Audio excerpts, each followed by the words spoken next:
네, 안녕하세요. 김기한TV의 김기한입니다. IPAT 지식재산 능력 시험 합격 노트 책 관련된 강의를 하면서 지금 문제풀이를 계속 하고 있는데 이번에는 중급 예상 문제, 중급 예상 문제를 좀 풀어보도록 하겠습니다. 지난 시간까지는 좀 쉬운 문제, 입문자들을 위한 쉬운 문제 가지고 이제 이론 강의까지 같이 해드렸는데 중급 문제를 좀 풀어볼게요. 1번 다음 중 법적으로 지식재산권에 해당하지 않는 것은 이거는 그래도 쉽다. 1번 특허권, 2번 상표권, 3번 저작권, 4번 디자인권, 5번 부동산 소유권, 지식재산, 지적재산, 지식재산, 지적재산, 인텔렉처 프로퍼티, 이게 무형의 자산입니다. 부동산은 유형의 자산이죠. 특허, 상표, 저작권, 디자인권 등은 모두 지식재산권의 범주에 속하지만 부동산 소유권은 물적재산권으로 지적재산권이 아닙니다.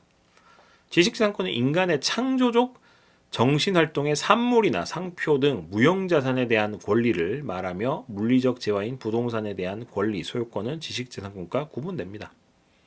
자, 2번 문제. 다음 중 산업재산권에 속하지 않는 지식재산권은 무엇인가? 지식재산권이 크게는 산업재산권과 뭐뭐로 나뉜다라고 제가 설명을 드렸고, 이 산업재산권은 출원을 하고 심사를 거쳐서 승인 나야지만 등록하고 권리를 획득할 수 있다. 그리고 그 외의 것은 이 세상에 딱 공표하는 순간 창작 활동을 함과 동시에 권리가 존재한다. 권리가 발생시킨다. 이런 표현을 썼는데 속하지 않는 거. 특허권, 실용신안권, 디자인권, 상표권, 저작권인데 특허권, 실용신안권, 디자인권, 상표권은 이제 지식재산처가 됐죠. 구특허청에서 출원 및 관리, 출원 및 등록 여부를 따지고 관리까지 합니다. 저작권은 이제 문체부에서 관리를 하고요. 특허권, 실용신안권, 디자인권, 상표권은 산업재산권으로 분류되며 특허청이 관장, 저작권은 산업재산권이 아니라 별도로 보호되는 권리로서 문화체육관광부 소관이며 창작물의 표현을 보호한다. 산업재산권은 특허 출원을 통해 산업상 이용되는 발명이나 표시를 독점 보호하는 것이고 저작권은 문화예술 창작물을 자동적으로 보호하는 권리다. 두 범주는 보호 대상과 관할 법령이 다르다라고 설명드리고 3번 문제. 다음 중 저작권법으로 보호될 수 없는 것. 저작권법. 저작권에 대해서 방금 제가 소개를 해드렸지만 저작권은 문학, 예술, 창작물을 자동적으로 보호하는 권리다라고 말씀드렸어요. 1번 소설 원고, 2번 음악 작곡 파일, 3번 회화 작품, 회화 그림입니다. 그림. 4번 프로그램 코드. 프로그램을 저작권? 이거 아닌 것 같다 이런 생각 하실 거예요. 5번 산업상 아이디어. 이건 뭐지? 왔다 갔다 하시죠. 어렵게 생각하실 필요 없고요. 해설을 좀 읽어드리면 저작권은 인간의 창작적 표현물을 보호하며 아이디어 그 자체는 보호하지 않습니다. 아이디어 그 자체. 정답은 아이디어고요. 소설, 음악, 회화, 그리고 프로그램 코드 등은 창작물의 구체적인 표현이므로 보호 대상이 되지만 아무리 참신한 아이디어라도 그것은 표현되지 않으면 저작권으로 보호받을 수 없습니다. 이는 아이디어와 표현의 이분법 원칙으로서 아이디어 단계는 자유롭게 이용 가능하고 표현된 창작물만 권리의 대상이 됩니다. 예컨대 이제 줄거리 아이디어 자체는 보호되지 않아요. 저작권으로. 근데 이를 바탕으로 쓴 소설, 텍스트는 보호가 됩니다. 자, 4번 문제. 최근 이슈가 되는 특허 괴물, 패턴트 트롤이라고 그러죠. 이 특허 괴물에 대한 설명으로 옳은 것은 1번 특허 괴물이란 다수의 특허를 부유한 제조기업을 의미한다. 2번 특허 괴물은 스스로 제품 생산은 하지 않고 특허 소송이나 로열티 수입을 목적으로 특허를 확보하는 회사를 말한다. 3번 특허 괴물은 주로 공공연구기관에 해당한다. 4번 특허 괴물은 특허를 통한 권리 행사를 하지 않는 비영리 단체를 뜻한다. 마지막 5번 특허 괴물은 특허를 무효화하는데 전문인 로펌을 지칭한다. 어떤 분은 딱 읽고는 이제 5번 같다. 분명히 그러실 것 같은데 특허 괴물, 패턴트 트롤은 직접 제품이나 기술을 생산, 개발하지 않으면서 권리만 지고 있는 거예요. 특허를 획득해서 타사를 상대로 소송을 제기하거나 사용료를 요구하는 기업을 말합니다. 정답은 2번이에요. 2번. 이러한 이제 MP의 형태를 정확히 설명한 거고, 이들은 이제 기술 혁신보다는 특허권을 활용한 수입 획득에 집중하기 때문에 괴물에 좀 비유가 됩니다. 특허 괴물은 이제 제조기업, 제조기업에 한정되는 거 이런 거 아니고요. 보통 영리 목적의 이제 특허 관리 회사인지 공공기관이나 비영리 단체는 안 되고요. 또한 이제 로펌이 아니라 특허권을 공격적으로 행사하는 기업입니다. 로펌은 이제 좀 방어적이죠, 아무래도. 자, 5번. 다음 중 국제조약과 그 내용의 연결이 틀린 것은 1번 파리협약, 산업재산권의 국제적 보호를 위한 조약. 2번 베른 협약, 저작권의 국제적 보호를 위한 조약. 3번 PCT, 특허협력 조약, 국제특허 출원 절차를 규정한 조약. 4번 마드리드 프로토콜, 상표의 국제 출원 및 등록에 관한 조약. 5번 마지막 헤이그 협정, 특허 심사 하이웨이에 관한 다자 협정이다. 이거 좀 살펴볼게요. 헤이그, 제가 이거 이제 외울 때도 그렇고, 외운다라는 표현은 그렇지만 이제 공부할 때도 그렇고, 헤이그 그러면 일단 디자인, 헤이그 이꼴 디자인이라고 저는 좀 그렇게 제 머릿속에 인식이 됐었거든요. 일단 5번이 틀렸다라는 걸 말씀드리고, 파리 협약은 특허 상표 디자인 등 산업재산권의 국제적 보호를 위한 최초의 조약입니다. 네, 최초의 조약. 그리고 이제 베른 협약은 저작권 국제 보호를 위한 조약입니다. 베른 협약 이꼴 저작권, 파리 협약 이꼴 이제 산업재산권 이렇게 생각하시면 되고, PCT는 특허 협력 조약으로서의 하나의 국제 출원으로 다국가의 특허 출원을 할 수 있는 절차를 마련한 조약입니다. 그러니까 해외를 이제 특허를 국제 출원한다, 국제 해외 무대에서 내 특허를 이제 권리를 획득하겠다. 그러면 이제 PCT 생각하시면 되고, 마드리드 프로토콜은 하나의 상표 국제 출원으로 다국가의 이제 상표를 보호받을 수 있는 제도에 관한 권리, 이제 그 상표 PCT 개념으로 생각하시면 돼요. 마드리드 프로토콜. 헤이그 협정은 사실 이제 산업 디자인의 국제 출원 제도입니다. 하나의 출원소로 다수 국가의 디자인 보호 신청하는 관련된 조약이고, 그래서 5번이 틀렸고, 특허 심사 웨이 PPH는 조약이 아니라 특허청들 간의 심사 협력 제도이다. 요 차이가 있습니다. 자, 6번 문제 넘어가 보겠습니다. 개방형 혁신, 오픈 이노베이션에 대한 설명을 옳지 않은가. 한동안 우리나라 되게 오픈 이노베이션 이게 붐이었고, 대기업들이 지금도 보면은 이 붐이 꺼졌지만 오픈 이노베이션 조직이 있는 회사가 아직도 굉장히 많아요. 아닌 거, 기업이 내부 연구 개발뿐만 아니라 외부의 아이디어와 기술을 적극 도입하여 혁신을 추구하는 전략이다.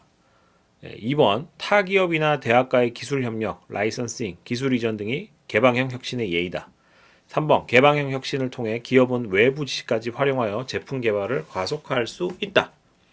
4번 개방형 혁신은 자사의 모든 지식자산을 무료로 공개하는 것을 의미한다. 5번 폐쇄형 혁신과 달리 외부와의 지식 교류를 중시하는 개념이다. 이 어감이나 느낌 딱 들어보셨을 때 하나만 좀 다르게 가죠. 하나만. 오픈 이노베이션, 개방형 혁신은 기업 내부와 외부의 아이디어를 결합하여 기술 혁신을 이루는 전략입니다. 그래서 이제 기술 라이선싱, 공동 개발, 스타트업과의 제휴 등을 적극 활용합니다. 이를 통해서 이제 R&D 효율을 높이고 시간과 비용을 절감할 수 있죠. 우리가 이거를 연구하고 개발하는 데는 이만큼의 시간과 돈이 드는데 외부와 이거를 코워킹을 하면 훨씬 시간을 빨리 땡길 수 있다. 돈을 이만큼 세이브할 수 있다. 이런 컨셉이고요. 그런 관점에서 1, 2, 3, 5번 1, 2, 3, 5번은 의미가 같죠. 반면에 이제 4번은 자사의 모든 지식자산을 무상 공개하는 것을 개방형 혁신의 의미. 이건 아니에요. 이건 아니고 개방형 혁신에서는 필요한 지식자산을 적절히 공유하거나 획득하되 핵심 자산은 전략적으로 관리해야죠. 이제 나의 핵심은 잘 가져가야죠. 그래서 이제 외부 지식 활용과 지재권 거래를 강조하지만 무조건 무료 공개를 뜻하지는 않습니다. 자, 7번 문제. 다음 중 지리적 표시에 해당하지 않는 것은 1번 샴페인, 프랑스 샹파뉴 지방산 스파클링 와인. 2번 다르젤링, 인도 다르젤링 지역의 홍차. 3번 고베 비프, 일본 고베 지역에서 생산된 쇠고기. 4번 보르도, 프랑스 보르도 지역의 와인. 5번 아이폰, 미국 애플사의 전자기기 제품명. 하나만 좀 느낌 틀리죠.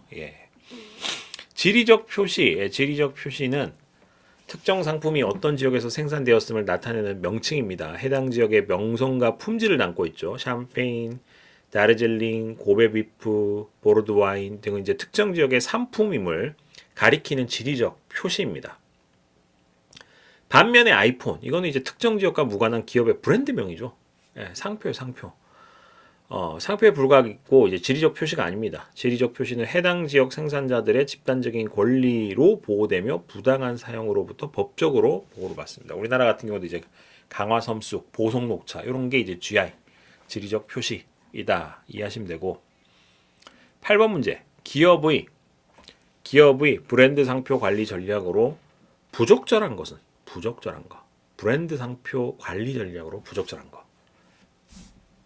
1번 자사의 주요 상표를 관련 상품류에 미리 등록해 놓아 경쟁자의 악의적 선점을 방지한다. 2번 신규 브랜드를 출시하기 전에 선행 상표 검색을 통해 유사 상표 존재 여부를 확인한다. 3번 브랜드의 식별력을 유지하기 위해 상표를 일관되게 사용하고 홍보한다. 4번 상표권 등록은 비용이 많이 드므로 시장에서 충분히 유명해진 후까지 출원을 미룬다.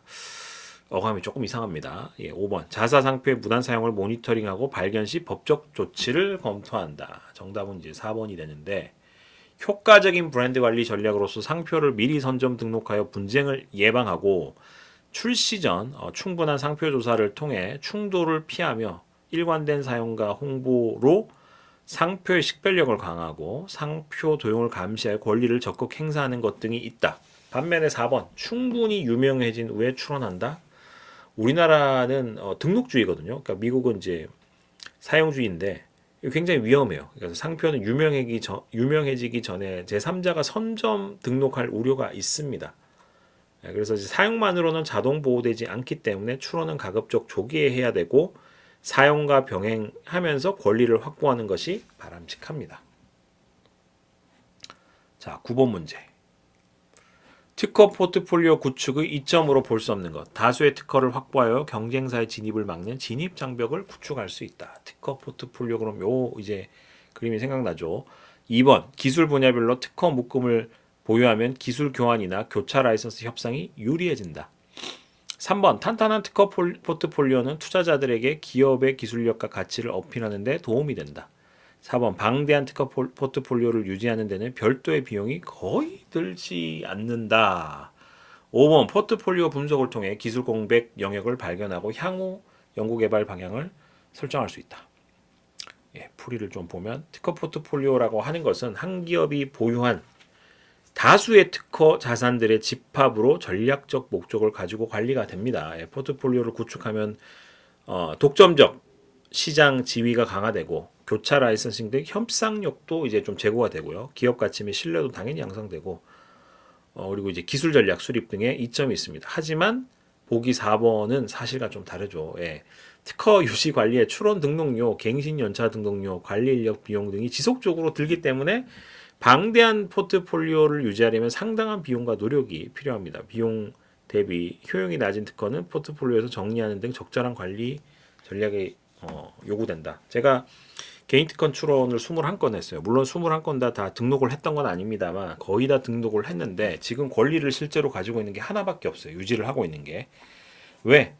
계속해서 등록료, 이거 갱신 비용이 들어요. 갱신 비용이 매년 똑같은 게 아니라 20년 권리를 유지하기 위해서 복리 이자처럼 엄청나게 무섭게 띱니다. 쓸모 없으면 풀라는 거예요. 그런 제도적인 장치가 돼 있기 때문에 이걸로 상업적인 뭔가 효과를 못 낼 것 같으면 유지하는 게 굉장히 어렵습니다.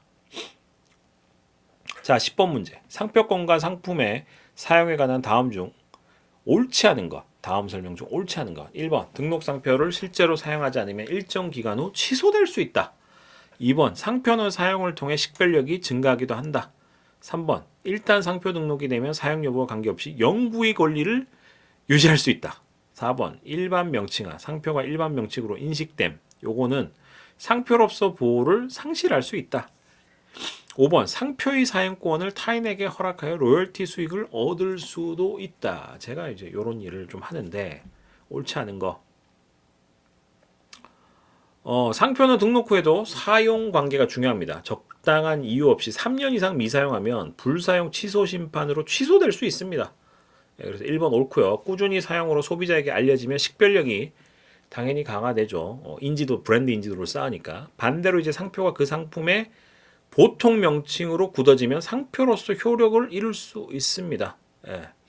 엘리베이터 이런 게 이제 상표였으면 엘리베이터가 상표였어요. 이런 거 상표였지만 일반 명칭화 된 거고, 또한 상표권자는 라이선스를 통해서 타인에게 사용을 허락하고 사용료를 받을 수도 있습니다.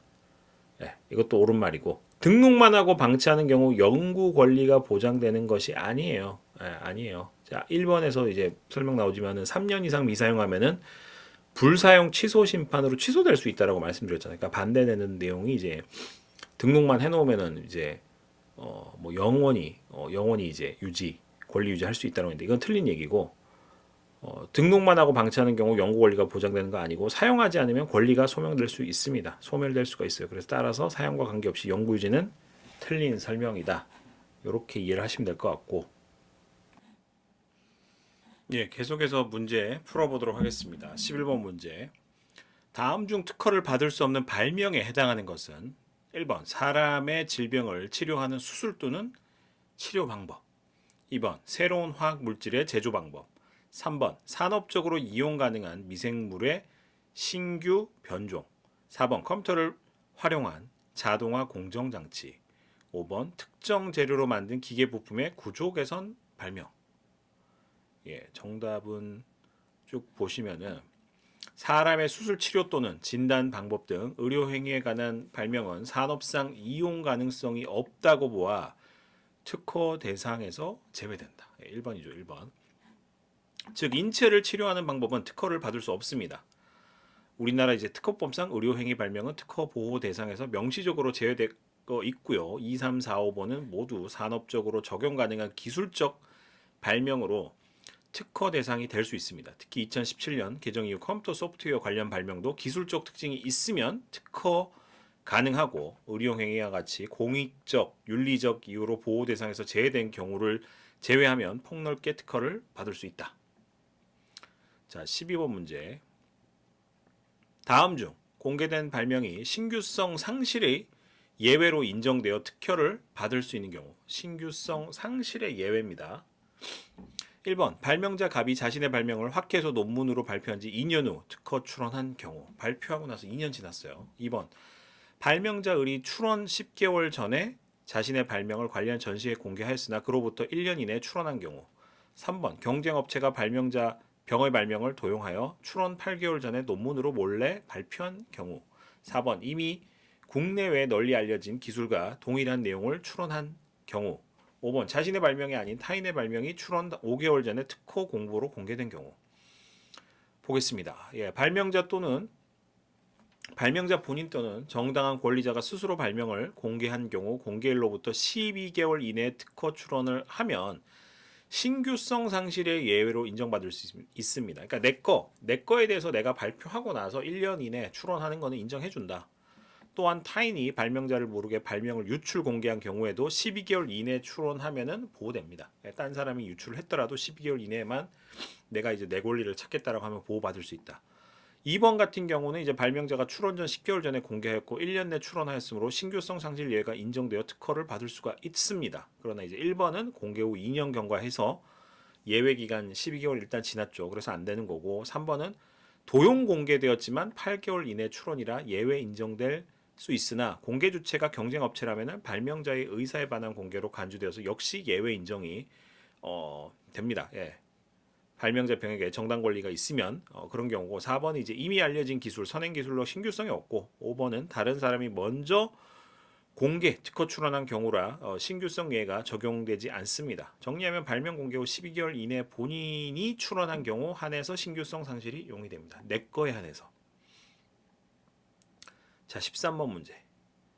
다음 중 특허를 받기 위한 요건으로 법에 규정되어 있지 않은 것은 1번 산업상 이용 가능성, 2번 신규성, 3번 진보성, 발명의 고도성, 4번 경제적 상업성, 5번 발명의 설명이 명확히 기재될 것. 뭐지? 어감상 5번 같다는 느낌이 드실 건데, 특허법은 산업상 이용 가능성, 신규성, 진보성을 갖춘 발명만 특허를 받을 수 있다고 규정되어 있습니다. 그러니까 이게 산업적으로 이용할 수 있다는 거는 매스 프로덕션, 계속해서 반복해서 생산할 수 있어야 되고, 새로운 거야 되고, 진보성, 기존에 있던 것보다 고도화돼야 된다. 이게 일단 기본이고, 또한 발명의 내용이 명확하게 기재되어 있어야 하는 기재 요건도 있습니다. 이게 청구항, 명세서상의 청구항, 내가 보호받고자 하는 권리가 명확하게 표시되어 있어야 되죠. 그러나 경제적 가치가 산업성은 특허 요건이 아닙니다. 즉 어떤 발명이 경제적으로 수익성이 없거나 시장성이 없더라도 기술적으로 새롭고 진보성이 있으면 산업에 응용할 수 있다면 특허를 받을 수 있고, 특허 제도의 목적은 공개를 대가로 독점권을 부여하여 기술 발전을 도모하는 것이기 때문에 발명의 경제적 가치 여부는 특허 부여 기준이 아닙니다. 다만 이제 시장성이 없으면 출원인이 출원하지 않을 수도 있지만 이는 권리 취득과 별개의 고려 사항이다라고 봐주시면 되고요. 14번 문제. 특허 출원에 대한 거절 결정을 받은 경우 출원인이 취할 수 있는 조치는 거절 이유를 보완하여 특허 심판원의 불복 심판, 거절 결정 불복 심판을 청구한다. 셉니다. 2번 출원을 분할 출원하여 거절 이유가 된 부분을 분리하는 방안을 검토한다. 3번 출원의 내용을 보정하고 재심사를 청구하여 다시 심사를 받는다. 일반적인 조치죠. 4번 거절된 동일 발명으로 실용신안으로 출원 변경을 고려한다. 조금 난이도를 낮추겠다. 5번 곧바로 특허법원에 거절 결정 취소 소송을 제기하여 심사관 결정의 취소를 구한다. 뭐 좀 극단적인 예가 나오는데, 특허청 심사관의 거절 결정에 불복할 경우에는 먼저 특허 심판원의 거절 결정 불복 심판을 청구하여 심판 단계에서 다투어야 합니다. 또한 이제 경우에 따라서는 출원을 분할하거나 실용신안으로 변경 출원, 특허법상 이제 허용하는 기간 내에서 하는 방법이 있고요. 재심사 청구, 거절 결정 후 보정과 동시에 1회 한정 제도로 활용할 수 있습니다. 이게 이제 일반적으로 제일 많이 하는 거고요. 하지만 특허법원, 사법부에 바로 소송을 제기하는 것은 허용되지가 않습니다. 특허법원은 특허 심판의 심결에 대해 다투는 법원이므로 거절 결정은 곧바로 소제기하는 것을 절차에 맞지 않고요. 먼저 특허 심판은 심판을 거쳐 심판에서 패소한 경우에 한해서 특허법원에 심결 취소 소송을 제기할 수 있습니다. 따라서 보기 5번은 정답이 아니죠. 즉 심판 전치주의에 따라 심판을 거치지 않고는 곧바로 행정소송을 제기할 수 없다. 일단은 심판이 나야 된다. 15번 특허 출원은 원칙적으로 출원 후 몇 개월이 지나면 공개되는가요? 1번 즉시 공개된다. 2번 3개월, 3번 6개월, 4번 12개월, 5번 18개월. 제가 이거 뭐 제 채널을 많이 보셨으면 이거 다들 아실 건데 18개월입니다. 18개월.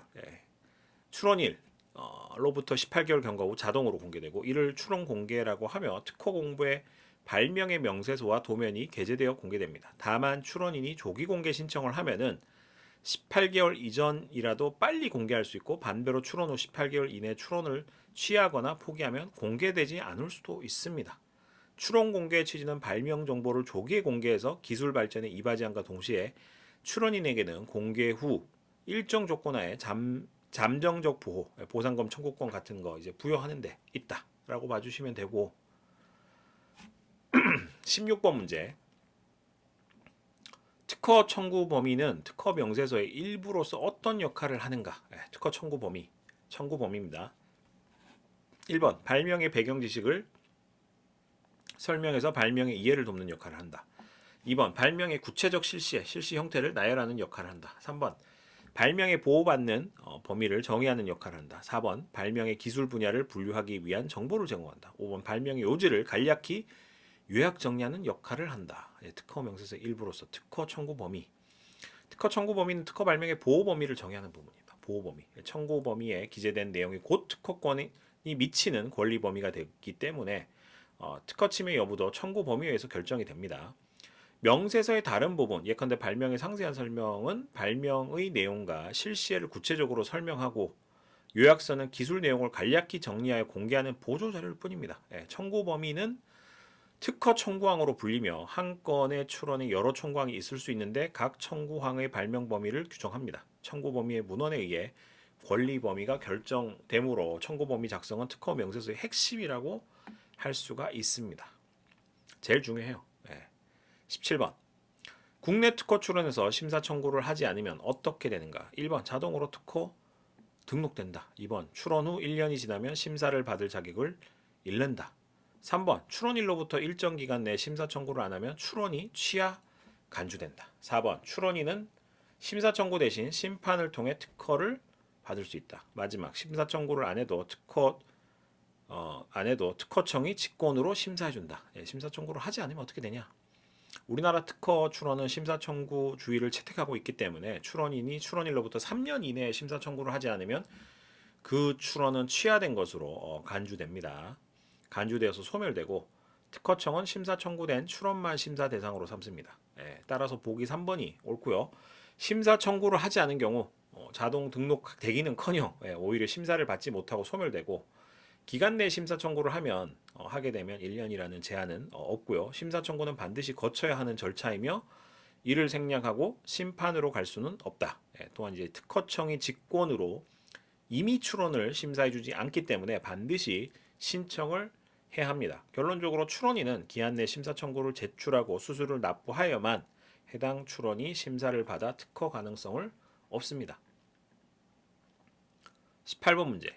파리조약에 따른 우선권 주장에 관한 설명으로 옳은 것은 파리조약 가입국에 간에서는 특허는 6개월, 상표는 12개월 이내만 우선권을 주장할 수 있다.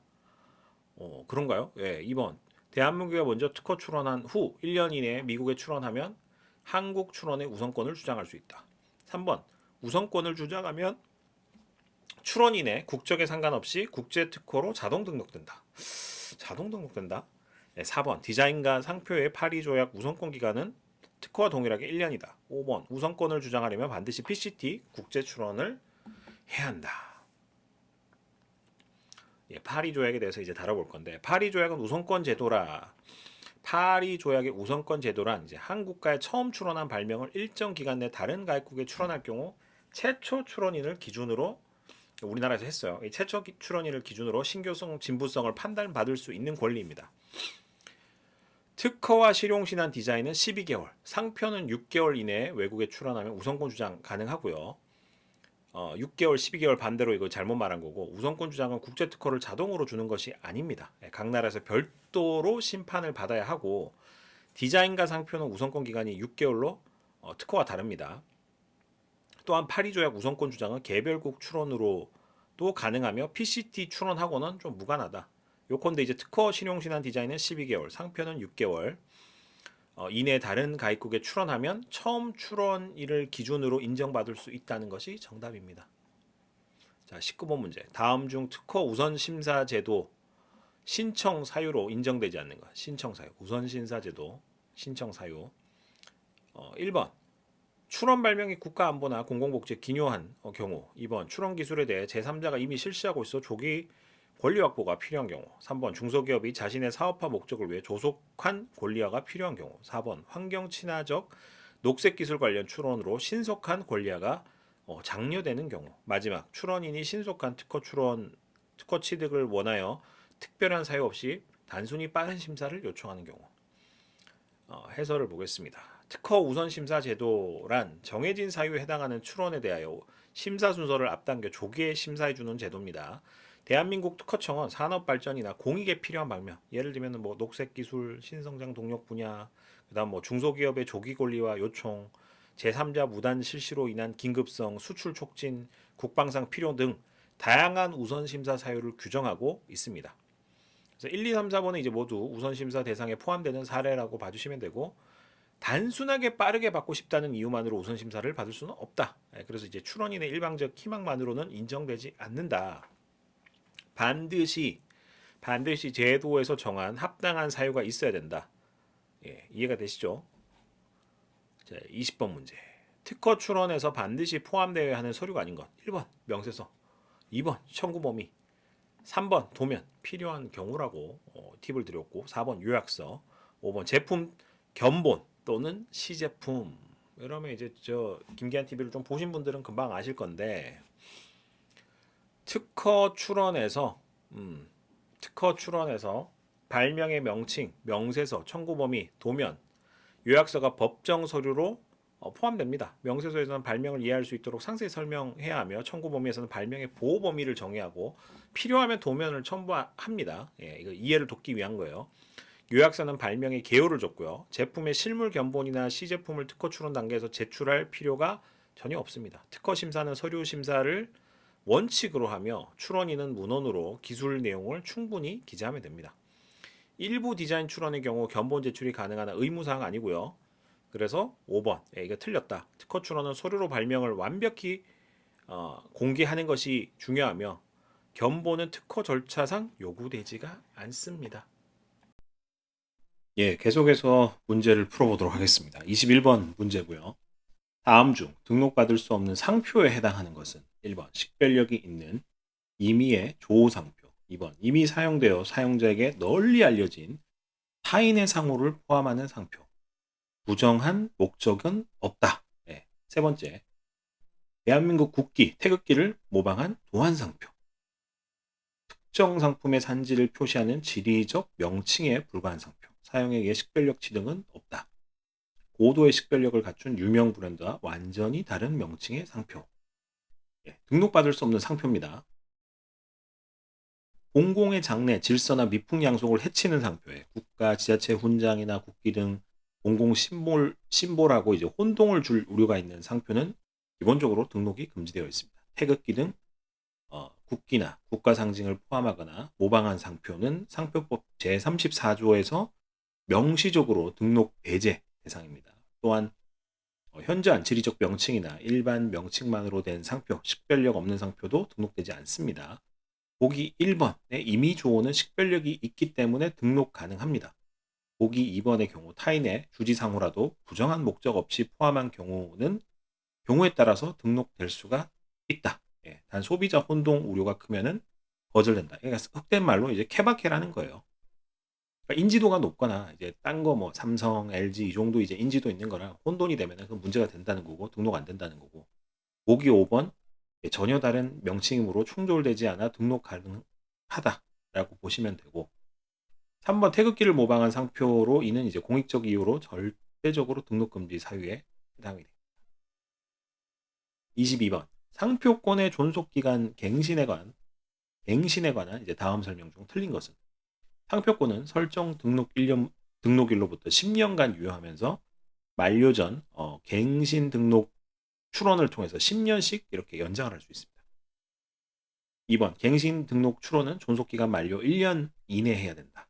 3번 만료 후에도 6개월까지는 추가 비용을 내고 갱신 출원이 가능하다. 만료 후에도 4번 상표권은 갱신을 통해 사실상 반영구적으로 권리를 유지할 수 있다. 마지막 5번은 갱신 등록 출원은 1회만 허용되며 그 후에는 상표권을 다시 취득할 수 없다. 무섭습니다. 좀 설명을 볼까요? 상표권은 등록일로부터 10년간 존속하며 우리 상표법상 만료 전 갱신 등록 출원을 함으로써 10년 단위로 무제한 갱신이 사실상 가능합니다. 이 사업을 접지 않는 이상 이 브랜드로 계속 사업을 한다라고 하면 이게 가능하다. 무한하게 연장이 가능하다는 의미고 갱신 신청은 만료 전 1년 이내에 해야 하고 기간을 놓칠 경우에도 만료 후 6개월 이내라면은 지연 제출 수수료, 그러니까 돈을 좀 더 내고 갱신할 수가 있습니다. 따라서 1, 2, 3, 4번 모두 옳은 설명이고 상표권은 사용과 갱신을 통해 이론상 영구히 보호받을 수 있고 5번은 틀렸다. 갱신은 횟수 제한 없이 가능하며 상표권자는 10년마다 갱신 출원을 계속함으로써 권리를 유지할 수 있다. 1회만 허용된다 그러면 이게 명구적이라는 말이 이제 매칭이 안 되죠. 23번 문제입니다. A사는 자기 상품의 경쟁사 B의 등록 상표에 유사한 표시를 부착하여 판매하고 있다. 이에 대한 법적 판단으로 옳지 않은 것은 B사는 A사의 행위를 상표권 침해로 보고 민사상 판매 금지 및 손해배상 청구를 할 수 있다. 2번 B사는 상표법 위반으로 A사의 행위자에 대해 형사 고발할 수 있다. 형사 고소할 수 있다. 3번 상표권 침해는 고의나 과실이 없어도 성립할 수 있다. 4번 만약 B의 상표가 전혀 알려지지 않은 상태이고 A사의 사용으로도 소비자 혼동이 생기지 않는다면 침해가 아닐 수도 있다. 마지막 5번 A사와 B사 상표와 유사한 표시를 자신의 상품 설명서 내에 상품의 기능을 설명하는 용도로 일시적으로 썼다면 상표적 사용이 아니어서 침해가 아니게 될 수 있다. 풀이를 이건 좀 잘 볼 필요가 있습니다. 이런 케이스가 이제 중급 문제인데 등록 상표와 혼돈을 일으킬 정도로 유사한 표장을 같은 상표에 사용하면 상표권 침해가 당연히 되겠죠. 혼돈이 된다라는 거 이게 이제 가장 큰 문제니까 이 경우 권리자 B사는 A사에 대해 민사적으로 침해 중지 및 손해배상 당연히 청구할 수 있고요. 상표법 제93조에 따라서 형사처벌 대상이 되기 때문에 고소도 가능합니다. 상표 침해는 이제 고의, 과실과 관계없이 발생하면서 A사의 고의 아니었다 해도 민사 책임은 면하지 못합니다. 다만 이제 침해 여부 판단 시 소비자 혼동의 우려가 핵심인데 만약에 사용 표정이 이제 등록 상표와 유사하지만 거래상 일반 소비자가 상품처를 혼돈할 염려가 없다.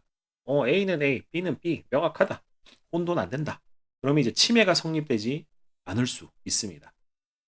그리고 이제 상표는 영업 표지로서 사용된 경우에 침해가 되므로 단순히 기능 설명 등 비표장적 사용, 비표장적 사용, 이 부품은 B사의 뭐뭐와 호환됩니다처럼 이제 설명적으로 쓰는 경우, 요거는 이제 침해로 보지 않는다.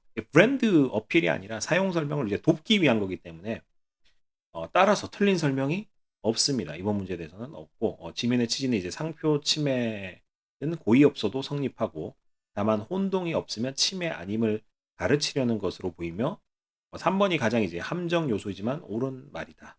문제 오류 없이 보면 옳지 않은 것은에 해당하는 명백히 틀린 지문은 없다. 답이 없다. 말 자체가 되게 어렵잖아요. 그래서 컨셉을 잘 잡으셔야 된다. 혼동, 상표는. 24번 상표법상 혼동의 우려가 있는지 판단할 때 고려되지 않는 요소. 1번 두 상표의 외관, 호칭, 관념 등의 유사성 정도. 2번 두 상표의 성질 용도 및 거래업계의 유사성. 그러니까 같은 카테고리에서 비즈니스를 하느냐. 3번 선행상표의 인지도와 식별력. 유명하냐. 4번 수요자 거래처 측의 구매 상황에서 받는 인상의 전체적인 비교. 5번 선행상표 권리자의 특허 등록 여부와 그 기술적 우수성. 이것도 이제 설명을 좀 해드리면 상표 간 혼동 여부는 등록 상표와 사용 표장의 전체적인 유사성, 해당 상품의 관련성, 등록 상표의 유명도, 수요자의 주의력 등을 종합적으로 고려해서 판단합니다.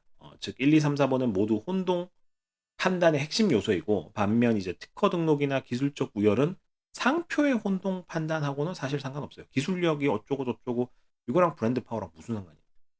이렇게 보셔야 돼요. 그래서 상표권은 상품의 출처 표시이므로 두 표정이 비슷하여서 출처 혼동이 생길 가능성이 핵심이지, 해당 표장이 기술적으로 혁신적이거나 특허를 받았는지는 상표 혼동과는 전혀 상관이 없다. 이렇게 오해하시는 분들이 있다는 거예요.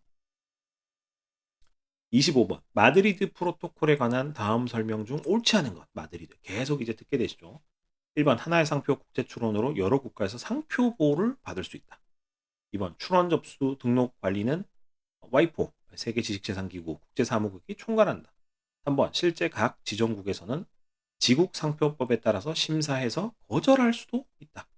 4번 마드리드 시스템을 통해 각국에서 개별로 상표를 등록받는 것보다 편의성과 비용 절감 효과가 있다. 마지막으로 국제 등록을 마치면 하나의 범세계적 단일 상표권이 발생하여 모든 가입국에서 동일한 효력을 갖는다. 국가마다 환경이 다 틀리잖아요. 이 문제 이제 좀 보신 분들은 감이 오실 건데, 해설 좀 읽어드리면 마드리드 프로토콜 이제 상표 국제 출원입니다. 이거는 이제 출원인은 모든 특허청을 통해 하나의 국제 출원서를 제출해서 여러 희망 국가, 가입국에 동시에 상표 출원의 효과를 얻는 제도입니다. 와이포 국제국이 접수를 총괄하고 각 지정국에 통지합니다. 절차가 일원화되어 여러 국가에 각각 출원하는 것보다 간편하고 비용이 절약되는 건 사실이고요. 다만 각 국가별 상표권은 여전히 개별적으로 존재한다. 개별적으로. 그래서 국제 등록이라고 해서 전 세계 공통의 단일 상표권이 생기는 것은 아니에요. 지정국마다 심사 따로 해야 됩니다. 지정국마다 심사해야 되고, 거절될 수가 있어요. A 국가에서는 되지만 B 국가에서는 허용이 안 된다.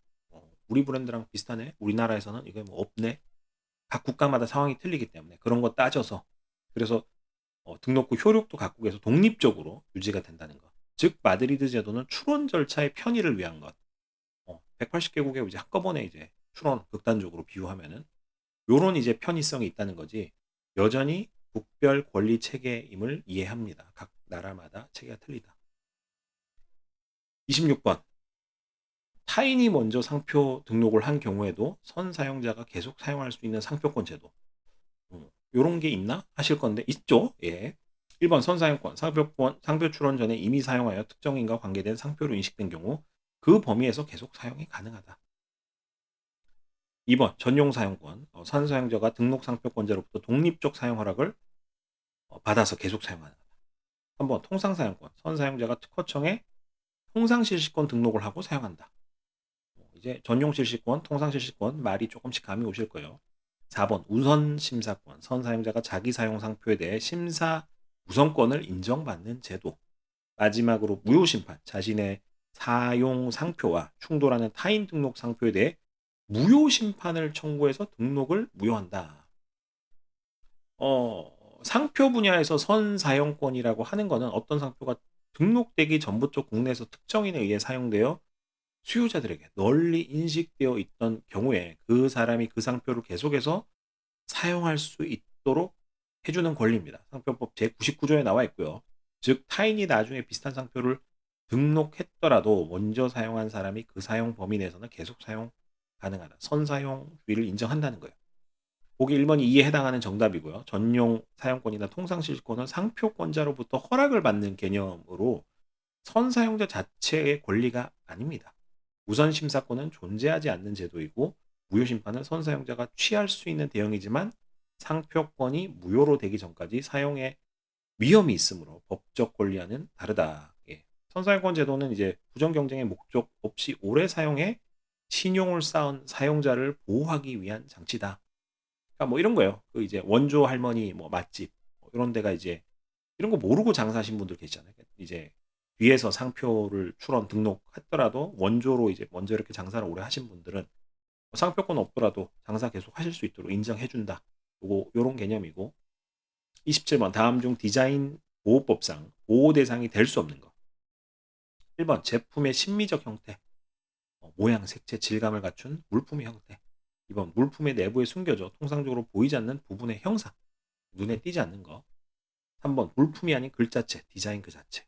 4번 UI, 사용자 인터페이스, 화면 디자인. 이 물품에 표현된 겁니다.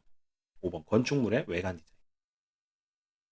해설을 좀 읽어드리면은 디자인 보호법은 물품의 형상, 모양, 색채 또는 이들의 결합으로서 시각을 통해 미감을 일으키는 것을 보호한다. 보통 신미감이라고 표현하죠. 그래서 1번과 같은 이제 물품의 외관 디자인은 대표적인 보호 대상이다라고 봐주시면 되고 전자제품의 GUI 같이 물품에 구현된 화면 디자인도 보호가 가능합니다. 건축물도 이제 2014년 법 개정 이후 디자인 보호법상 이제 보호 대상이 된 상태고요. 건축물 디자인 등록도 가능하다. 이제 물품에 통상 보이지 않는 부분이나 이제 글꼴 자체 등은 디자인 보호 대상은 사실 아닙니다. 내부에 숨겨져 있는 부분은 육안으로 관찰되지 않아서 미감 판단 대상이 아니기 때문에 보호되지 않아요. 신미감을 제가 계속 강조드리고 있죠. 글자체 디자인은 저작권으로부터 보호될 수 있어서 디자인권으로 물품성이 없어서 보호가 곤란하고 따라서 이제 뭐 2번 내부에 있어 보이지 않는 거. 요게 일단은 뭐 틀렸다. 그리고 이제 글자체는 개별 문자 디자인은 문품으로 볼 수 없어서 디자인 등록 대상이 아니고 건축물은 현재 보호 가능하고 GUI도 그래픽 유저 인터페이스도 화면으로 표시된 디자인으로 인정됩니다. 기능만을 달성하기 위한 형태나 뭐 순전히 기능적인 형상 이런 거 이제 신미성 없는 거는 디자인으로 보호받기 어렵다. 28번 디자인권은 존속 기간에 대한 설명으로 옳지 않은 것. 디자인 등록 1로부터 15년간 존속한다. 2번 디자인 출원일로부터 20년간 존속한다. 출원일. 예. 3번 디자인권은 한 차례 한해 10년 연장할 수 있다. 앞에서 뭐 10년 연장 이런 표현 썼었죠.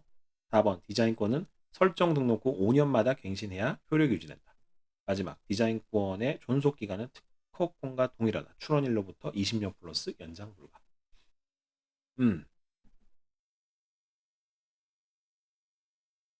우리나라 디자인권은 존속 기간이 이제 디자인 출원일로부터 20년입니다.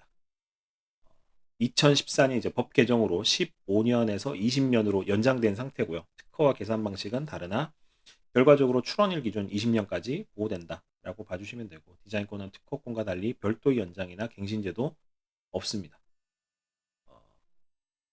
특허권 같은 경우는 아주 특별한 경우 이제 특정 품목에 한해서 연장이 가능하기도 해요. 굉장히 희소하긴 한데 설정 등록이 이제 된 날로부터 출원일을 기준으로 20년 시점으로 존속한다. 따라서 정답은 2번이고 1번은 개정 전 내용으로 현재는 틀리고 3, 4, 5번은 사실과 다르다라고 봐주시면 되고요. 29번 문제. 디자인 등록 출원 시 비밀 디자인을 신청하면 출원 디자인 도면 등을 공개하지 않을 수 있는 최대 기간 신청일로부터 6개월, 1년 혹은 설정 등록일로부터 1년 설정 등록일로부터 3년, 출원일로부터 20년 비밀로 하는 제도는 없고 무조건 공개해야 된다. 디자인 출원은 디자인 출원인은 이제 디자인이 등록되더라도 일정 기간 도면 등 내용을 비공개로 해줄 것을 신청할 수 있는데 이를 비밀 디자인 제도라고 합니다.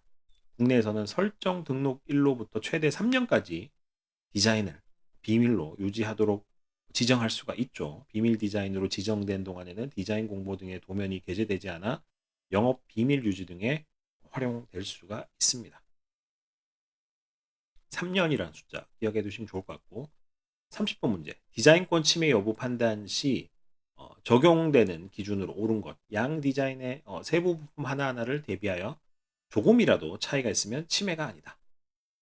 그럴까? 예, 디자인권 전체적인 심미적 인상, 형태적 특징을 일반 수요자의 관점에서 비교한다. 디자인 도면을 확대하여 미세한 차이를 식별해내면 침해를 인정하지 않는다. 등록된 디자인과 완전히 동일한 디자인에만 침해를 인정하여 유사 디자인에는 침해가 인정되지 않는다. 물품의 기능을 구현하기 위한 필수적인 형태만 모방한 경우에는 신미성이 없어 침해로 보지 않는다. 예. 디자인권 침해 여부는 등록 디자인과 대비 대상의 디자인을 전체적으로 관찰합니다. 육안으로 받는 인상이 실질적으로 동일하거나 유사한지 기준으로 판단하고요. 일반 수요자의 입장에서 두 디자인을 전체적으로 종합적으로 비교했을 때 디자인적으로 특징이 매우 유사하여 동일한 미감을 불러일으키면 침해로 볼 수 있습니다. 따라서 이제 2번은 옳은 설명이고요. 세부적으로 이제 일일이 분해하여 차이를 찾는 방식은 아니고 약간의 세부 차이가 있어도 전체적으로 이미지가 같다라고 하면은 침해입니다. 등록 디자인과 완전히 똑같지 않아도 유사 범위에 들어오면 침해가 인정되고요. 또한 디자인 보호법은 이제 신미성 보호가 목적이기 때문에 기능상 이제 불가피한 형태라 하더라도 등록 디자인의 형태적 특징을 모방하면 침해로 볼 수가 있습니다. 물론 이제 전적으로 기능만으로 정해지는 형상은 애초에 디자인으로 등록받기 어렵고 등록된 이상 보호 범위에는 포함이 된다라고 봐주시면 되고요. 기능적 형태는 침해 아님은 일반론적으로 맞지가 않습니다. 자, 31번 문제부터 계속 좀 풀어보도록 하겠습니다. 다음 중 저작권법에 보호를 받지 못하는 저작물은 대한민국의 헌법 및 법률 조문. 야, 이런 보기가 나올 수도 있어요. 예. 2번 공연을 촬영한 사진, 연주자의 동의 있음. 3번 하루 일정을 기록한 일기장의 내용, 개인이 창작한 글이 되겠죠. 4번 70년 전에 사망한 작가의 소설, 현재 퍼블릭 도메인 작품. 마지막 창작성 없는 단순한 표와 통계 자료의 집합, 데이터 자체만 나열. 받지 못하는 거는 해설을 좀 보겠습니다. 헌법, 법률, 조례 등 국가의 법령이나 공공의 규칙은 저작권법 제7조에 의해 보호받지 못하는 저작물로 명시되어 있습니다. 이건 안 돼요. 예. 법령 조문은 누구나 자유롭게 복제 이용할 수 있습니다. 그 외에도 사실에 전달에 불과한 시사보도, 일정표, 통계표와 같은 단순 정보 등이 보호되지 않습니다. 단순한 표 5번, 이 단순한 표도 창작성이 없으면 보호 대상이 아닙니다. 근데 이제 이게 데이터를 가공하는데 좀 신경도 많이 썼고 이 컬럼이라든지 이런 걸 내가 굉장히 좀 신경 썼다, 독보적으로 만들었다. 그러면 창작성이 있을 수도 있어요. 한편 이제 사진 2번 사진, 그 다음에 3번 개인 일기 등은 촬영자나 작성자의 창작적 표현이 담겨있기 때문에 저작물 보호되고요. 과거 작가의 소설은 한때 저작물이었으나 현재 저작재산권 보호기간이 만료돼요. 보호기간이 만료됐다고 하는데 사망한 지 70년, 70년까지 보호받을 수 있거든요. 그래서 딱 70년이기 때문에 만료되죠. 퍼블릭 도메인 상태, 권리자가 없다. 보호기간이 경과한 저작물은 자유 이용이 가능하지만 이제 뭐 굳이 답을 뽑자라고 하면 1번이 명확한 좀 정답에 가깝다라고 볼 수 있습니다. 32번 한국저작권법상 저작 제작권의 보호기간으로 옳은 것은 앞에서 좀 팁을 드렸는데 1번 저작자 생존기간 및 사망 후 50년, 2번 저작자 생존기간 및 사망 후 70년, 3번 발표 후 50년 저작자 불명시, 4번 저작자 사망 시 권리가 소멸, 5번 영구적으로 보호되지만 5년마다 갱신 필요. 위에서 이제 팁을 드렸잖아요. 저작권 생존 기간 및 사망 후 70년. 이게 이제 기본입니다. 디폴트고요. 2013년에 법 개정이 됐습니다. 그러면서 이제 사망한 다음 해부터 70년간 저작재산권이 보호된다. 예. 요거 70년. 죽고 나서 70년. 요것만 기억해 두시면 되고요. 3번 문제. 저작 인격권입니다. 저작 인격권. 예, 저작 인격권에 대한 다음 설명 중 틀린 것은? 저작 인격권에는 저작자가 자신의 이름을 표시할 권리, 성명 표시권, 작품 내용을 함부로 변경당하지 않을 권리, 공일성 유지권 등이 있다. 2번 저작 인격권은 저작 재산권과 달리 양도하거나 상속할 수 없다. 3번 저작자가 저작권을 타인에게 양도하더라도 여전히 저작 인격권은 저작자에게 남아있다. 4번 저작 인격권은 저작자가 사망한 후에도 70년간 존속하며 유족이 행사한다. 5번 우리 저작권법은 저작인격권을 보호하며 저작자는 자신의 명예를 해치는 저작물의 변형에 대해 중지 등을 요구할 수 있다. 틀린 거. 예. 해설을 통해서 또 이론 수업을 해볼게요. 저작인격권은 저작자의 정신적, 인격적 이익을 보호하는 권리로서 대표적으로 공표권, 성명표시권, 동일성 유지권을 포함합니다. 그래서 1번, 5번은 이제 같은 의미, 맞다는 의미고 저작인격권은 일신 전속적인 권리로 저작자에게 귀속되며 양도나 상속의 대상이 아닙니다. 그래서 2번도 맞고 예컨대 소설의 저작 재산권을 출판사에게 양도하더라도 재산권을 양도하더라도 저작자인 작가는 자신의 이름 표기나 내용 변경 금지 등에 대한 권리를 가지고 있습니다. 3번도 같은 말이고 4번이 그러면 답이 되겠죠. 다만 이제 저작자가 사망하면 적극적인 저작인격권은 소멸하는 것이 원칙입니다.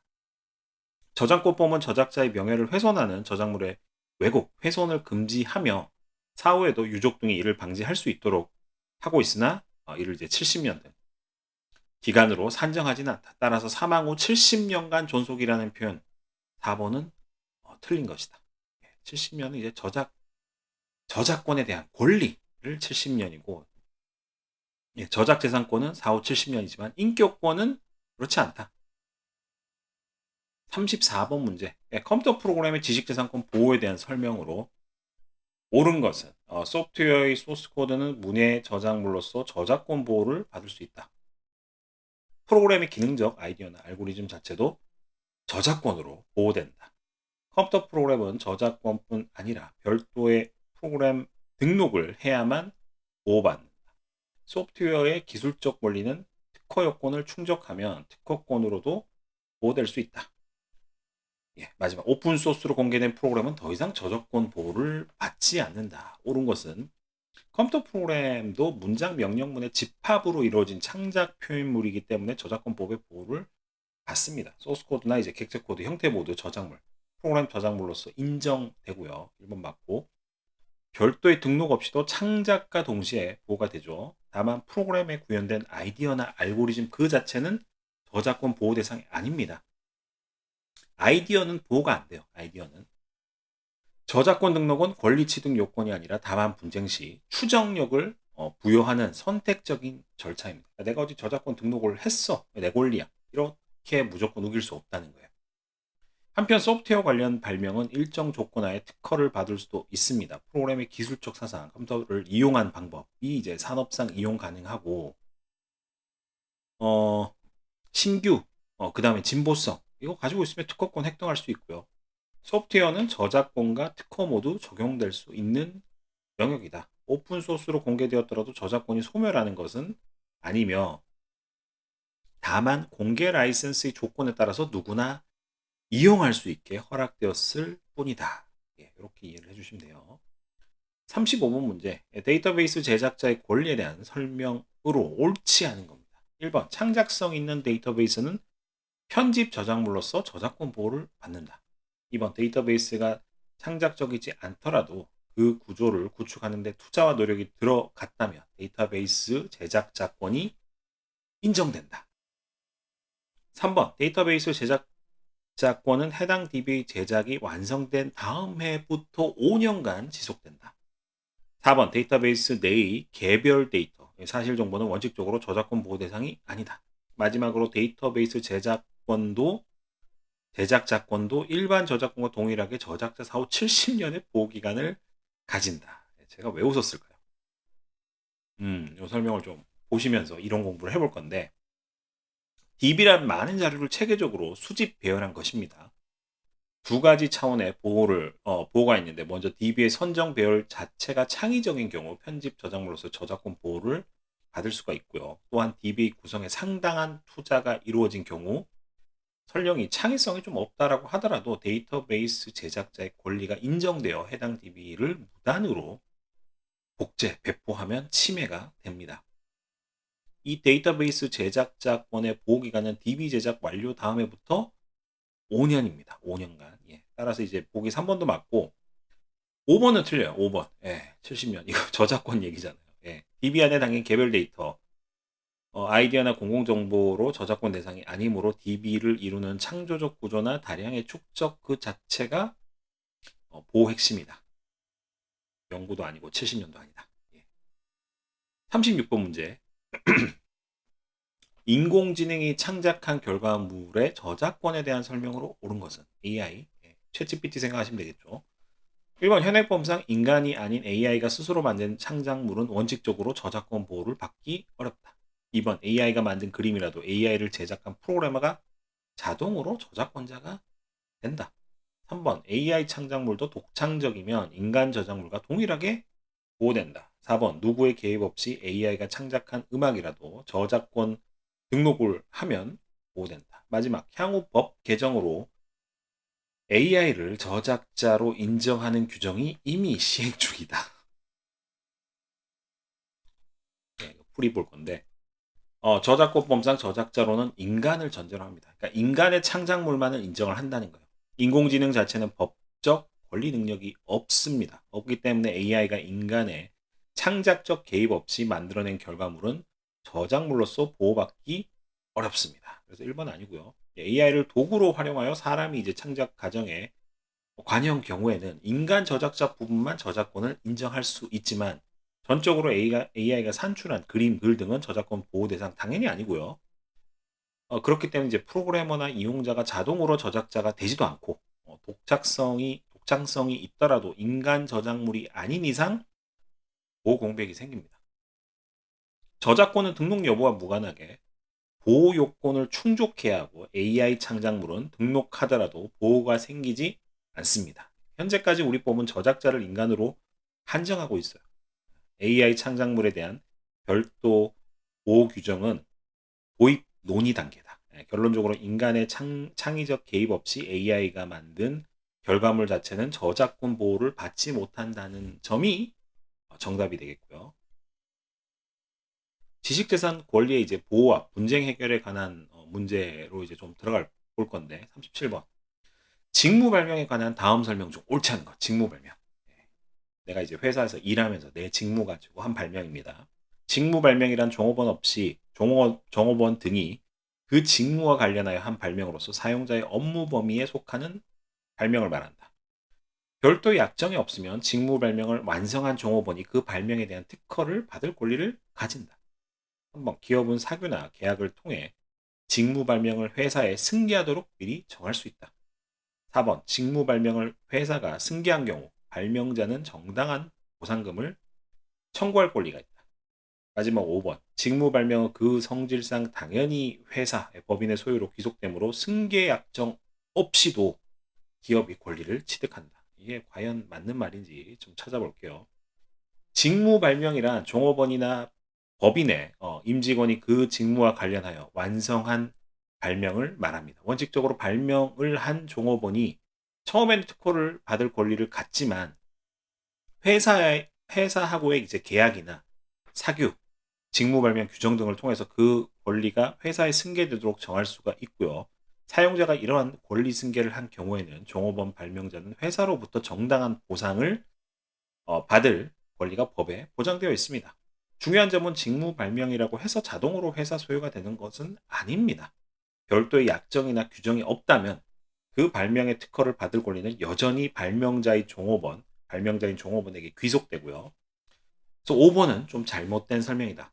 발명진흥법에 따라서 회사는 직무 발명 승계를 위한 제도를 마련할 수 있고 승계 시 종업원에게 합당한 보상을 해야 합니다. 만약 약정 없이 회사가 무단으로 종업원 발명을 출원 등록하면 권리 기속에 분쟁이 생길 수도 있습니다. 38번 문제. 직무발명 보상제도에 관한 설명으로 옳은 것. 1번 회사는 직무발명을 승계한 경우에는 종업원에게 보상을 지급할 의무가 없다. 예, 2번 직무발명 보상금은 전적으로 회사의 재량에 맡겨져 법적 구속력이 없다. 3번 직무발명 보상금으로 지급한 금액에 대해 회사는 세액공제 등 세제 혜택을 받을 수 있다. 4번 종업원이 받은 직무발명 보상금이 적정하지 않다고 생각되어도 이를 다툴 수 있는 방법은 없다. 마지막 5번 직무발명 보상금을 지급했다면 이후 해당 발명에 대해 종업원은 어떠한 명목으로도 추가 보상을 청구할 수 없다. 예, 이것도 설명 한번 보겠습니다. 기업이 직무 발명을 승계하여 특허 등을 취득했다면 발명장에 정당한 보상을 해줘야 합니다. 이는 법적 의무입니다. 그리고 이제 보상의 기준과 절차는 법령상 합리적으로 정해져야 합니다. 직무 발명 보상금에 대해서는 회사에 세액공제 혜택 등 인센티브도 주어집니다. 예를 들면 이제 연구개발비로 인정되어서 법인세 공제 이런 게 좀 있고요. 3번도 맞는 말이고 종업원은 보상금이 현저히 적으면 법원에 추가 보상을 청구할 수 있습니다. 실제로 그런 법원에서 다툰 판례가 제법 있어요. 법원 판결물이 꽤 있습니다.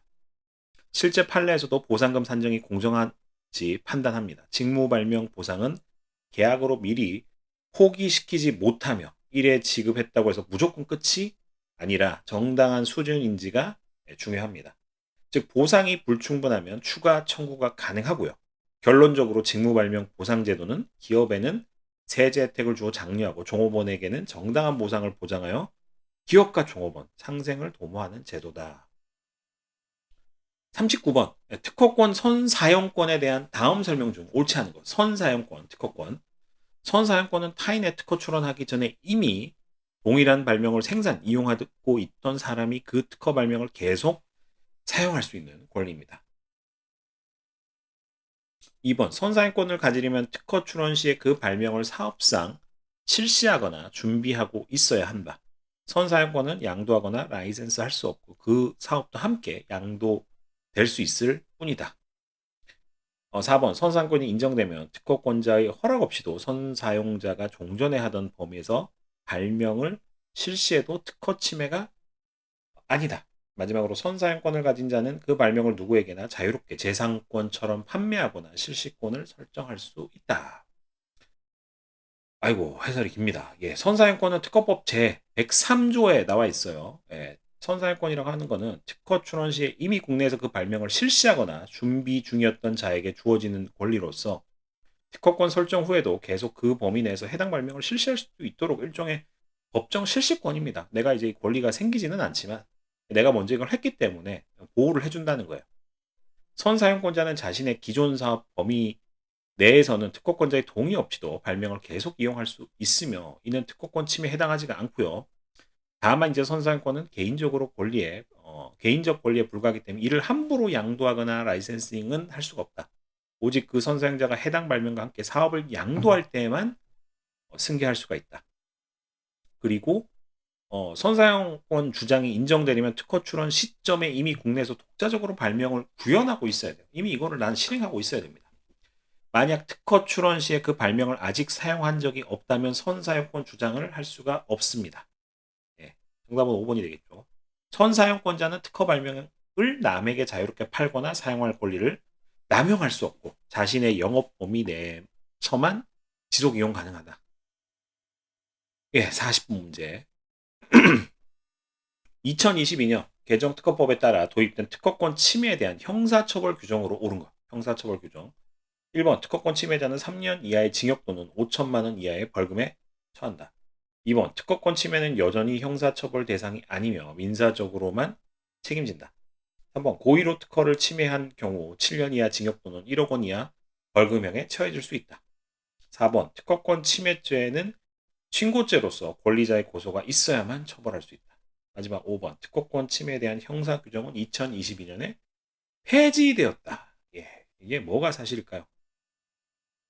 과거 우리나라 이제 특허법에서는 형사처벌 규정이 없었어요, 사실은. 근데 이제 2019년 개정으로 고의적 특허권 침해에 대한 벌칙이 도입되어서 2022년부터 시행되었고요. 이에 따라서 특허권 또는 전용 실시권을 침해한 자는 7년 이하의 징역 또는 1억 원 이하의 벌금에 처할 수 있게 되었습니다. 이 규정은 이제 반의사 불법죄로 개정되어 친고죄 요건은 이제 삭제되고 이거 권리자의 고소가 없더라도 기소가 가능하게 되었고요. 특허권 침해 행위에 대한 억지력을 강화한 거다라고 이해를 해주시면 되고 형량은 디자인상표 침해 옛 규정에 가깝지만 특허는 그보다 강화되어 있습니다. 그래서 1번도 틀렸고 특허권 침해는 이제 민형사 모두 책임이 가능하다. 개정 규정이 신설된 것인지 폐지된 것이 아니므로 5번도 틀렸고요. 근데 2022년부터 고의적인 특허 침해는 형사처벌 대상이 됩니다.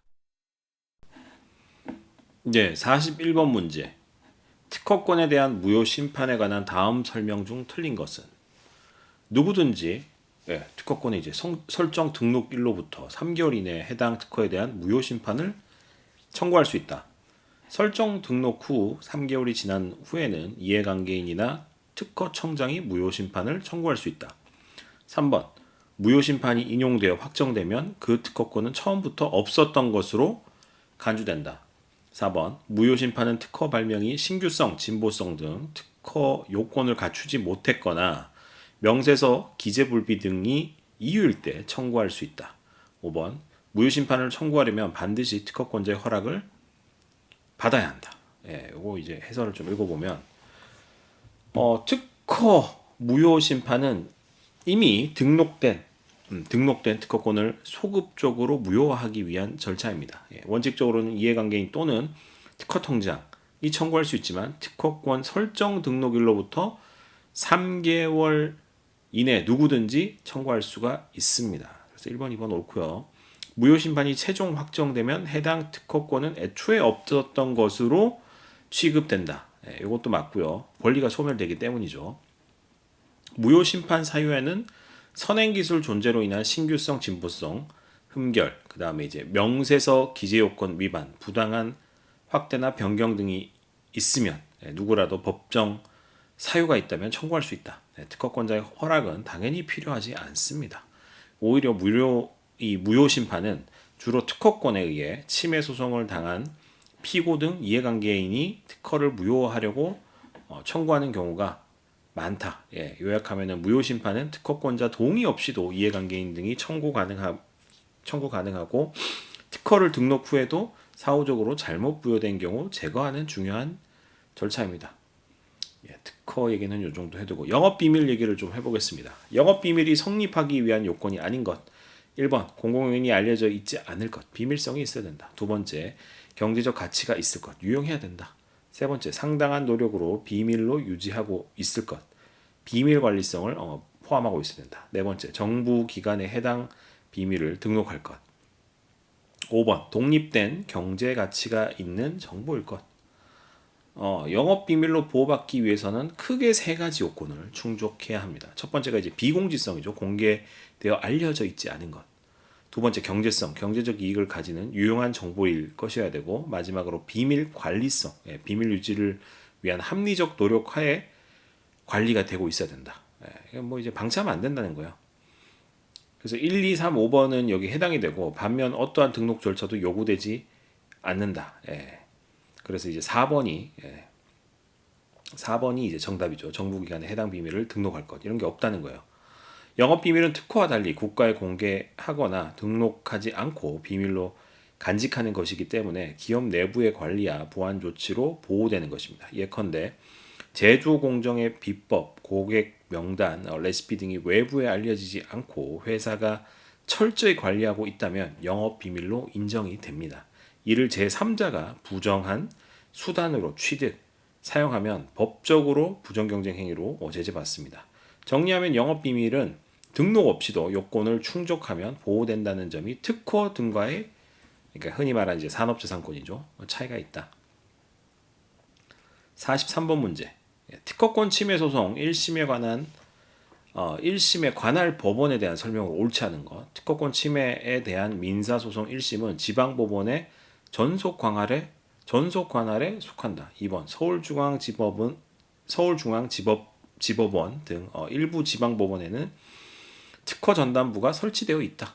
3번 특허권 침해 소송의 항소심은 특허법원이 담당한다. 4번 특허 무효 여부가 소송의 쟁점이 될 경우 법원이 특허 심판의 심판을 요청해야만 판단할 수 있다. 5번 특허법원은 특허 심판의 결정에 대한 불복 사건을 전담하는 법원이다. 또 이것도 설명이 좀 필요해서 특허권 침해에 대한 민사소송의 1심 관할은 특허권자의 주소지 등에 따른 지방법원입니다. 다만 이제 서울지방법원 등 주요 지법에 특허전담 재판부가 구성되어 있고요. 침해소송 1심은 판결에 불복하면 다른 민사사건과 달리 특허법원이 2심을 맡습니다. 특허법원은 또한 특허심판원의 심결에 대한 불복 항소심도 담당하는 전문법원입니다. 한편 특허 침해 소송 중 피고가 특허가 무효라고 항변하는 경우 법원은 스스로 특허의 유효, 무효를 판단할 수가 있습니다. 그래서 이제 4번의 설명처럼 법원이 반드시 특허 심판원의 판단을 맡게 하는 것은 아니다. 이를 이제 권리 범위 확인이나 무효 심결의 성결 관계를 하는데 최근 법 개정으로 법원이 무효까지 판단도 가능합니다. 따라서 4번이 좀 틀리고요. 요약하면은 침해소송 1심은 지방법원, 2심은 특허법원, 특허심판원 사건의 불복도 특허법원이며 침해소송에서 특허의 유효성도 법원이 직접 판단할 수가 있다. 44번 문제. 특허권 공유, 공동 소유에 대한 설명 중 틀린 것은 1번 특허권은 2명 이상이 공유하는 경우 각 공유자는 자신의 지분을 제3자에게 양도하려면 다른 공유자의 동의를 받아야 한다. 공유된 특허 발명을 자신이 실시하는 것은 다른 공유자의 동의 없이도 가능하다. 공유자 중 한 명의 타인에게 전용 실시권이나 통상 실시권을 설정해 주려면 다른 공유자의 전원의 동의를 요구한다. 공유된 특허권에 대한 권리 행사는 각 공유자의 지분 비율에 따른다. 공유 상태에서는 어느 한 공유자도 단독으로 침해 소송을 제기할 수 없다. 특허권의 공유 시에는 특허법상 제99조 등에 의해 공유자 사이의 권리 행사에 제한이 있습니다. 각 공유자는 자기 지분의 처분, 양도 이런 거 실시권 설정을 하려면 다른 모든 공유자의 동의를 받아야 합니다. 그러나 공유자 각자는 자신의 그 특허 발명을 실시하는 데는 서로 간 동의가 필요 없고 자유롭게 실시를 할 수가 있습니다.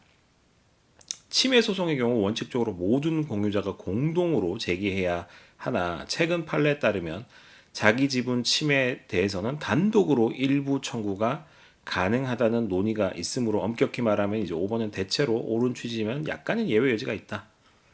그리고 이제 보기 4번 모호한데 이제 지분 비율에 따른다. 표현은 의사결정 등에 있어서 과반 지분 등으로 의결할 수 있다는 뜻으로 이해할 수가 있습니다. 특허권 공유자 간에는 특별한 약정 없으면 지분 비율에 따라 수익 분배 등을 하지만 법률 행위는 전원 동의제이므로 문맥상 가장 틀린 것은 없지만 이제 5번을 정답으로 보는 문제가 많습니다. 공유된 특허에서는 이제 허락 없이 지분을 양도하거나 타인에게 실시하게 할 수 없고 각자 자유 실시만 가능한 점이 핵심이다. 특허 심판원의 이제 법적 성격에 관한 설명으로 옳은 것은 법원 소속 사법기관이다. 특허청 소속의 행정심판 기관이다. 국무총리 산하 독립위원회다. 대법원 이하 특별법원이다. 5번 민간중재기관이다. 정답은 2번입니다. 특허청 소속의 행정심판기관이죠.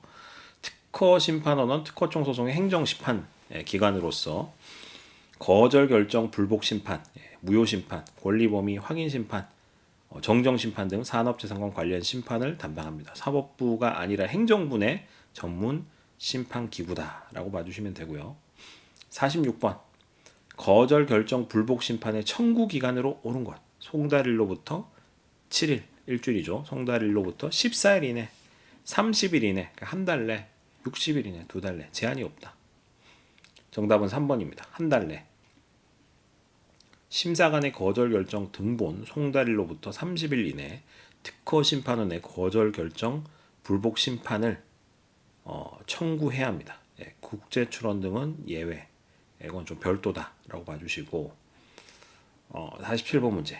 특허 심판원의 심결에 불복하는 심결 취소 소송에 대한 설명으로 옳은 것은 서울지방법원의 관할이다. 2번 대법원 단시입니다. 3번 특허법원 관할이며 제소기간은 심결 등본 송달일로부터 30일 이내다. 4번 관할은 지방법원이고 제소기간 제한이 없다. 마지막 5번 행정심판위원회에 다시 이의신청 후 제기해야 된다. 정답은 3번입니다. 예, 심결 취소 소송은 특허법원 전속관할, 제소기간은 심결 등본 송달일로부터 30일입니다. 심판 전치 후 사법심사 단계다라고 봐주시면 되고 48번 문제. 예, 특허 심판의 심리 방식에 대한 설명으로 옳은 것은 1번 전면 구두변론주의가 원칙이다. 2번 서면 심리 금지, 대면 심리만 가능하다. 3번 서면 심리가 원칙이며 필요시 구두 심리를 병행할 수 있다. 4번 비공개가 원칙이며 공개 심리는 불가능하다. 5번 감정 증거 조사는 할 수 없다. 옳은 것이죠.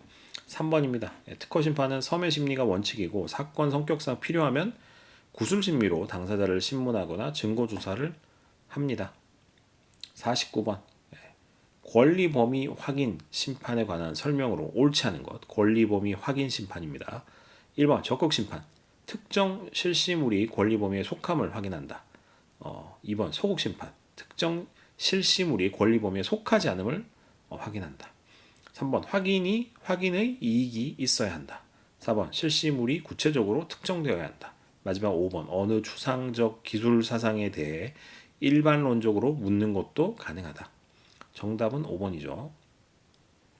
권리범위 확인 심판은 구체적 실시물을 대상으로 하여 환익의 이익이 필요합니다. 추상적 가상적 질의는 부적법하다라고 봐주시면 되고 50번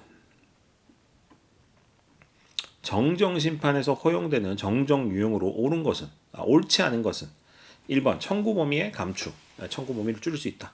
2번 명세서 도면의 오류 정정, 3번 명확하지 않은 기재의 명확화, 4번 신규 사항의 추가, 5번 청구항 해석상 불명확 부분의 정리.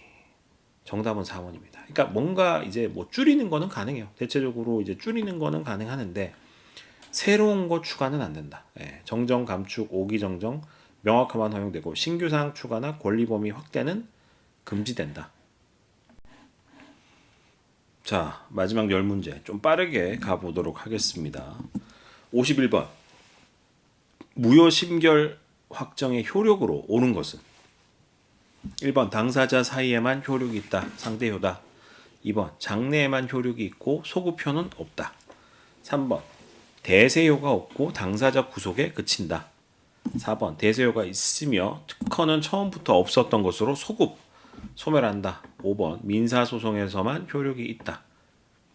정답은 4번이죠. 예, 대세효가 있습니다. 대세효가 있고 특허는 처음부터 없었던 것으로 소멸이 되죠. 예, 대체적으로 효력이 소멸한다. 자, 52번 문제. 특허 심판과 정정 심판의 관계로 옳은 것은 정정 심판. 예, 두 심판은 병합 심리가 불가능하다. 2번 정정 심판은 무효 심판 계속 중에는 청구할 수 없다. 3번 정정 심판으로 적법한 정정이 확정되면 무효 심판은 정정 후 청구항을 기준으로 판단한다. 4번 정정 확정 전후를 불문하고 무효 심판은 최초 청구항만 기준이다. 5번 정정 심판이 인용되면 무효 심판은 당연 각하된다. 정답은 3번입니다. 3번 옳은 것이죠. 정정 심판으로 적법한 정정이 확정되면 무효 심판은 정정 후 청구항을 기준으로 판단한다. 무효 심판 개정 중 정정이 확정되면 정정 후 청구항이 심리 판단 기준이 된다. 병행, 병합이 가능하다는 거죠. 53번 문제. PCT 국제 출원에 대한민국 국내 단계 진입 마감 기한으로 옳은 것은 1번 우선일로부터 20개월이다. 2번 출원일로부터 20개월이다. 3번 우선일로부터 31개월. 4번 출원일로부터 31개월. 5번 제한이 없다. 우선일, 출원일 나와 있는데 정답은 3번입니다. 우선일로부터 31개월이다. 예, 마감 기한으로 옳은 것. 한국은 PCT 국내 단계 진입 기한이 원칙적으로 우선일로부터 31개월, 예, 서류 제출, 수수료 납부를 한 기준 포함으로 셋업이 되어 있습니다. 자, 54번 문제. 특허권 존속 기간의 연장 등록, 소위 이제 SPC 대상과 요건으로 옳은 것은 1번 모든 기술 분야에서 최대 10년 연장이 가능하다. 2번 의약, 농약 등 허가의 시간이 이제 소요된 품목으로 최대 5년 연장이 가능하다. 3번 디자인권과 동일하게 3년 연장이 가능하다. 4번 상표권과 동일하게 10년 단위가 갱신 가능하다. 5번은 이제 소프트웨어의 원칙적 연장 대상인데 정답은 2번이에요. 예, 의약, 농약 등 허가의 시간, 허가의 시간 소요된 품목으로 최대 5년. 의약품 같은 경우 뭐 식약처 뭐 이런 데서 뭐 승인을 많이 받아야 되잖아요. 그러니까 특허 권리 20년 주더라도 최대 플러스 5년 더 받을 수 있다는 겁니다. 그래서 특허권은 원칙적으로 출원일로부터 이 배타적 권리를 가지는 게 20년이지만은 의약, 농약 등 허가 뭐 정말 너무 많아요. 예, 뭐 제일 제 머릿속에 익숙한 거는 이제 FDA 뭐 이런 건데 그 승인받은 이걸로 인해서 허가로 인해서 실질적인 권리 행사 지연을 보전하기 위해서 5년 연장을 허용한다. 55번 예, 상표의 유사 여부와 니스 국제 분류에 대한 올바른 설명은 1번 니스류가 다르면 항상 비유사다. 2번 니스류가 같으면 항상 유사다. 3번 니스 분류는 참고 자료일 뿐 거래 실정 수요자 관점에서 유사 여부를 판단한다. 4번 유사 여부는 출처 표시 기능과 무관하다. 5번 분류표만으로 최종 판단한다. 상표. 3번이 정답이죠. 올바른 것은 니스 분류는 참고 자료일 뿐이에요. 참고 자료. 예. 실제로 이제 거래 실정 수요자 관점에서 유사 여부를 판단해야 됩니다. 그래서 상표 유사 판단은 외관이라든지 호칭, 관념 및 거래 실정을 종합 고려해야 되고 니스 분류는 보조 지표일 뿐 결정 요소가 아니다. 그러니까 말 그대로 참고치입니다. 이 기준의 어떤 가이드를 잡아주기 위한 참고치일 뿐이다. 자, 56번 문제. 디자인의 신규성, 창작성 판단으로 옳은 것은 1번 선행 디자인과 일부 차이만 있으면 신규성을 인정한다. 2번 전체 심미적 인상이 실질적으로 유사하면 신규성을 부정한다. 3번 세부 차이가 있으면 창작성을 인정한다. 4번 기능 형상은 자동으로 창작성을 인정한다. 5번 등록만 되면 유사 판단 불효한다. 정답은 2번입니다. 2번. 전체 심미적 인상이 실질적으로 유사하면 신규성을 부정한다. 그러니까 특정한 부분, 파시알 하나를 이렇게 보기보다는 신규성, 창작성 측면에서 전체적인 심미감, 전체적인 미감, 전체적인 느낌, 전체적인 그림을 본다는 거예요. 네, 그래서 디자인의 일반 수요자의 심미적 인상을 기준으로 하며 실질적 유사면 신규성 또는 창작성이 부정됩니다. 자, 57번 문제. 저작물 인용, 공정한 관행의 합치, 저작물 인용 요건으로 옳지 않은 것. 1번 인용 부분이 보조적이어야 한다. 주종 명확해야 된다. 2번 출처 표시가 필요하다. 3번 필요한 범위 내 사용이어야 한다. 4번 인용 부분을 주된 내용으로 삼아도 된다. 5번 인용의 필요성과 적정성이 있어야 한다. 옳지 않은 것입니다. 옳지 않은 것. 정답은 4번입니다. 그러니까 인용된 거는 어디까지나 인용이에요. 레퍼런스로밖에 못 써요. 예. 근데 인용은 주된 이제 저작물 보조 목적이어야 하는 거지. 이거 가지고 메인으로 잡으면 안 된다. 예. 출처 표시 필요성 범위의 상당성을 충족해야 하고요. 인용이 주가 되면은 이거는 명확하게 위법입니다. 58번. 예. 58번. 영업비밀 침해 구제 수단으로 옳은 것은 영업비밀 침해 구제 수단으로 옳은 것은 침해 금지 폐기 등의 금지 청구. 2번 손해배상 및 부당이득 반환 청구. 3번 형사처벌 요청. 예. 부정경쟁방지법 위반. 4번 가처분을 통한 증거보전 사용 중지. 여기 다가 이제 구제 수단으로 해당된다라는 게 5번이고요. 다 해당이 됩니다. 영업비밀 침해에는 민사, 금지, 손해배상, 부당이득, 형사, 보전처분 등 입체적인 구제가 가능합니다. 59번 직무발명 보상 산정 시 일반적으로 고려되는 요소가 아닌 것은 해당 발명의 실시로 인한 이익, 수익 얼마나 발생했냐. 2번 발명의 기여율, 공헌도. 3번 독점 배타 기간 및 대체 기술 존재 여부, 난이도가 얼마나 있느냐. 4번 발명자의 무관한 회사 전사 KPI 평균치. 5번 회사의 사업화 정도, 국가, 품목, 기간 등 아닌 것입니다. 아닌 것은 4번입니다. 발명자 무관한 회사 전사 KPI 평균치. 그러니까 회사의 사업화 정도는 내가 몸담고 있는 회사니까 연관이 있겠죠. 직무 발명 보상은 통상 실시이익 곱하기 기여율을 기본으로 하고 있으며 사업화 독점적 등을 반영합니다. 전사 KPI 평균치는 직접 요소가 아니죠. 근데 이제 어느 정도 본다는 거고. 마지막 60번 문제입니다. 아이고. 특허 침해는 균등론 인정 요건으로 가장 올바른 거. 균등론. 구성 요소가 일부가 빠져도 침해다.